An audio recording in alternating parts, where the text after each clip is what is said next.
जून 2023 में army chief Syed Asim Munir ने दौरा किया था कराची का और बिज़नेस कम्युनिटी से मुलाकात की थी। और अब तकरीबन 15 माह के बाद जो ये दौरा हुआ है उसमें ज़ाहिर है बहुत सारे ऐसे इकोनॉमिक इंडिकेटर्स थे जो अब पॉजिटिविटी से इस्तेहकाम की तरफ जा रहे हैं। कितने हौसला अफजा इस वक्त बिज़नेस कम्युनिटी के लिए सूरत हाल है जो पिछले 15 माह में तेज़ी के साथ तब्दील होती दिखाई दी है?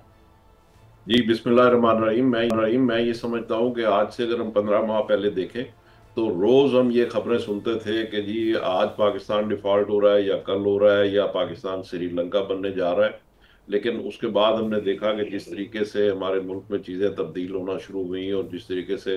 प्राइम मिनिस्टर ने ज़ाती तौर पे एफर्ट्स करके और आईएमएफ का प्रोग्राम लिया, स्टैंड बाई प्रोग्राम, और आर्मी चीफ ने जिस तरीके से कोशिशें की और दोस्त ममालिक के साथ पे दर पे दौरे करके और उनसे जो सपोर्ट लेनी थी फाइनेंशियल वो ली। हमारे फॉरेन रिजर्व में कुछ पैसे डिपॉजिट करवाए गए, कुछ इसी तरीके से और चीज़ें ली गई और कुछ लोन जो थे पुराने वो रोल ओवर करवाए गए। और ये सारा कुछ करके आईएमएफ का प्रोग्राम भी सिक्योर हुआ, फिर इंतखाबात भी हुए और सारी चीज़ें हो गई माशाल्लाह। और अब इस वक्त अगर हम देखते हैं तो अब हमारी जो इन्फ्लेशन है वो उस वक्त तकरीबन कोई 38% थी, जो कि अब कम होकर 9.6% पे आ गई और आगे आने वाले दिनों में मजीद कम होने जा रही है। इसी तरीके से जो मार्कअप है पहले वो कोई 22% था और अब 17.5%, ये 5% मार्कअप भी कम हुआ है। तो ये एक बहुत बड़ी इसमें चेंज है। स्टॉक मार्केट को अगर हम देखें तो ऑल टाइम हाई है और रोज उसमें जंप्स आ रहे हैं। और अब आईएमएफ का प्रोग्राम भी हम जो इनका जो एक्सटेंडेड प्रोग्राम है वो भी हमें मिल गया और उसमें तकरीबन 1.1 बिलियन डॉलर हमारे अकाउंट में भी आ चुके हैं और हमारे जो फॉरेन एक्सचेंज रिजर्व्स हैं वो भी बेहतर हो गए। और खुशी की बात यह है कि हमारी जो एक्सपोर्ट्स हैं उनमें भी इजाफा हुआ है। अगर हम टेक्सटाइल के एक्सपोर्ट्स में देखते हैं तो उसमें पिछले 2 महीने में 5% इंक्रीज हुआ है और अगर ओवरऑल एक्सपोर्ट्स अगर हम देखते हैं तो उसमें 16% की इंक्रीज है,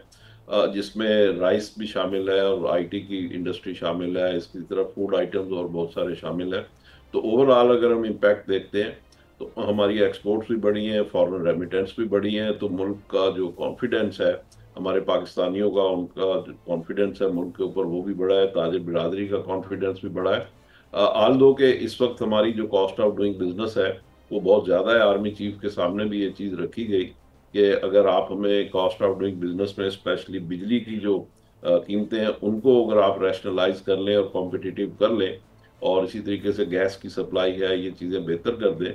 तो मैं समझता हूँ कि फिर हमारे मुल्क को आगे बढ़ने से कोई रोक नहीं सकता। इस वक्त जो प्राइम मिनिस्टर ने टारगेट दिया हुआ है एक्सपोर्ट का वो कोई $60 बिलियन है अगले 3 साल में। जबकि हमारा जो प्लान एफपीसीसीआई का है, हम समझते हैं कि अगर हमें ये चीज़ें प्रोवाइड कर दी जाएं जिसमें बिजली और गैस है, इनकी प्राइसेस है और मार्कअप का रेट है, ये 3 चीज़ें हम कह रहे हैं कि अगर ये हमें कर दी जाए तो इंशाल्लाह हम अगले 3 साल में इनको $100 बिलियन की एक्सपोर्ट करके दे सकते हैं। और ये कोई ऐसे मतलब ये कोई नारेबाजी वाली बात नहीं है, ये बाकायदा कैलकुलेटेड चीज़ है और ये चीज़ पाकिस्तान का जो इनबिल्ट पोटेंशियल है पाकिस्तान की इकोनॉमी का, ये चीज़ें बिल्कुल हो सकती हैं। और इसमें मैं समझता हूँ कि अगर ये 2-3 चीज़ें कर ली जाएं तो पाकिस्तानियों की खुशबख्ती उनके सर पे खड़ी है और कोई उसको रोक नहीं सकता। और जाहिर साहब ये जो 60 बिलियन का प्राइम मिनिस्टर का या आप लोगों का जो 100 बिलियन का टारगेट है इसमें कौन कौन से सेक्टर्स पर फिर इस वक्त ज़्यादा फोकस करना होगा, चूँकि हुकूमत इस वक्त बहुत ज़्यादा रिलाई कर रही है आईटी की एक्सपोर्ट पर। तो आईटी के अलावा हमारा टेक्सटाइल का शोबा सबसे ज़्यादा अहम है, लेकिन जैसे अभी आपने ही फरमाया कि चूँकि कॉस्ट ऑफ डूइंग बिजनेस का इशू है, ये इशू अगर फौरी तौर पर रिजॉल्व हो जाता है तो कौन कौन से ऐसे सेक्टर्स हैं जो कि इस टास्क तक पहुँचने में हमारी भरपूर तरीके से मदद और सपोर्ट कर सकते हैं? देखें जी, एक तो आईटी का शोबा है। आईटी का शोबा जो है इस वक्त तकरीबन कोई $3.5 बिलियन की हमारी जो एक्सपोर्ट हुई है,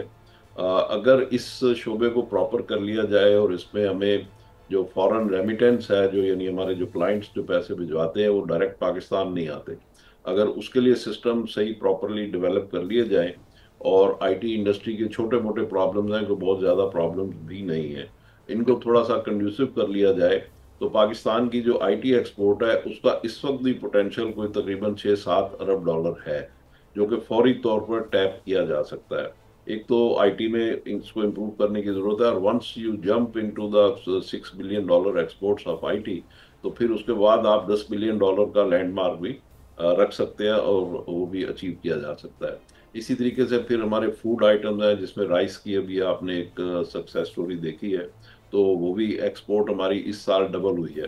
तो उसको फिर मजीद डबल भी किया जा सकता है। इसी तरीके से फिर हमारे जो और फूड आइटम है और हलाल आइटम है, जिसमें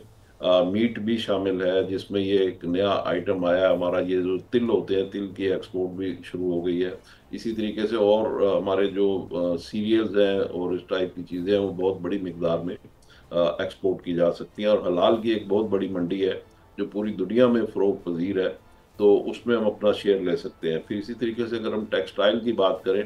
तो टेक्सटाइल में भी अगर हम इनको प्रॉपर इनकी जो कॉस्ट है उसको ठीक कर लें, तो ये भी एक बहुत बड़ा हमारे पास आइटम है जिसको हम एक्सपोर्ट कर सकते हैं। और एक्सपोर्ट का बहुत बड़ा फायदा हमें ये भी होता है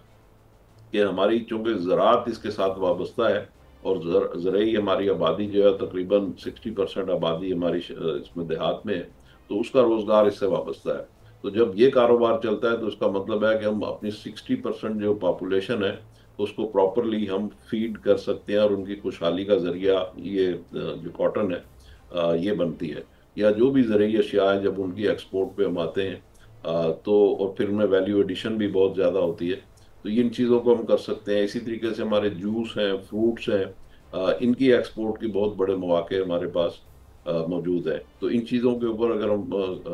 कंसंट्रेट करें तो ये चीज़ें हमारी बहुत तेज़ी से हो सकती हैं। इसी तरीके से मैन पावर की एक्सपोर्ट जो है वो हम कर सकते हैं, कि उसके लिए हमें चाहिए कि हम क्वालिटेटिव हमारी जो मैन पावर है, अभी तो हमारे बहुत सारे जो है अपना मजदूर पेशा लोग हैं जो बाहर जाते हैं, तो अगर हम इसको भी वैल्यू ऐड कर लें और उसकी थोड़ी सी ट्रेनिंग करके और उसको स्किल्ड लोगों को अगर हम बाहर एक्सपोर्ट करें, तो उससे हमें, जैसे अभी तकरीबन हमें $30 बिलियन, पहले 27 आ रहे थे, फिर 30 हुए, और इस साल गालबन $33 अरब के हमें फॉरेन रेमिटेंस होंगे। तो ये भी कर लें तो हम $40-45 बिलियन पे बड़ी आसानी से जा सकते हैं। तो ये सारी ऐसी चीज़ें हैं कि जिसको अगर हम करें तो बहुत अच्छा होगा। और फिर ये कि एक और बड़ा इंपॉर्टेंट फैक्टर है जो हमें देखना चाहिए,